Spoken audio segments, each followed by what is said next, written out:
You also up this year for Best Alternative for Shy Away. And what's so interesting is that being up for Best Rock last year, now Best Alternative this year, it makes you wonder, how music is classified. I mean, Yeah, you we're guys. going backwards. Yeah. Next year it's soft rock, and Yeah. then it's adult Then contemporary. easy listening. Yeah, and Just then, easy and then kids listening. bop edition. Does genre even matter these days at all? I think it does, but I think it's just turning into something else entirely. Everyone's kind of grabbing from whatever we've been inspired by in the past, and now it's kind of more acceptable these days to kind of just blend things together. Yeah, and music listeners are consuming more and faster than ever before, and so being able to put a label on it and clarify what it is helps understand how to receive it. But other than that, it does feel like those lines keep on getting blurred as the years go on, and so that's something that we've always loved doing, is just whatever's exciting for us, just do it and try not to keep those labels in mind. Why do you think that's important as artists to have that freedom and not have those labels? You talked about blurring those lines. And why do you think it's important for artists to have that freedom to not think about labels and what radio station this is going to go for and all of those things? Not holding to a specific formula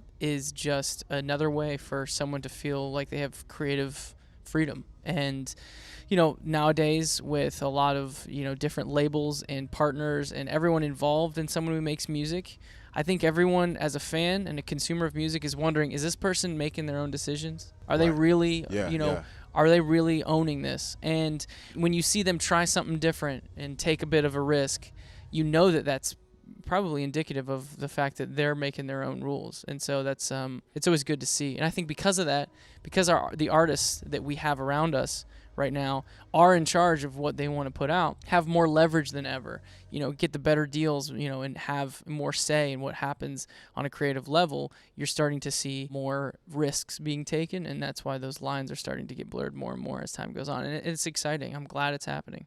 Clancy, Dead, Scaled and Icy. Yeah. I'm down a rabbit hole of conversations about what does Scaled and Icy mean, the inspiration for the album title. Is this something we created, or is this a world that you guys genuinely created, right? Is this like fan fodder, or is this real? We like to make every aspect of what it is that we create have meaning to it. I think that it's a bit of a wasted opportunity to create something. And for our music and our albums, there's always a backstory. There's always something going on behind the scenes. And if our fans wanted to ever dig into it and discover something, there's something there to be discovered. And so that's something we've always felt was inspiring for us as we continue to create, continue to look for inspiration. Mm-hmm. And so creating these stories, creating these timelines, and just a narrative for the music to live inside of has always been something we've been excited about. So yes to all the things you're saying, and it's all there, and a fan wants to look into it and dive in, it's there. It's funny though, because you never really want to explain art, because sometimes the fan interpretations kind of having that nebulous subjective idea of art is what makes art art.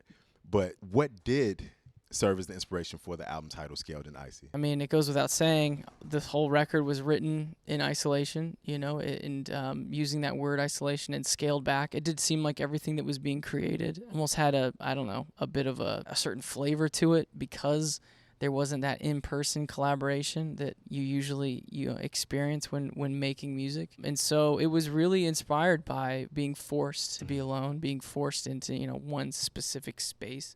And the more you live in a space, the more you start noticing detail. That's right. Even if that space is very small, even if it's very confined, and those tiny details of that room, specifically the floorboards or the way that the wall is connecting to the ceiling, that can be like, what is that a metaphor for? And you can actually write a song about the very room that you're sitting in. And so this record is kind of taking a microscope to your surroundings and looking at things as close as I've ever looked at them before. We're so excited. The fans are excited for your performance at the VMAs. What is it about you guys that creates such a visceral connection between you and your fans? Because not every artist has people creating whole websites to define the message behind an album. Like, that is unique, and that speaks to who you are as an artist and the connection to your fans. Where does that deep connection come from to the fans? I know why it is. Why? It's because we're so hot.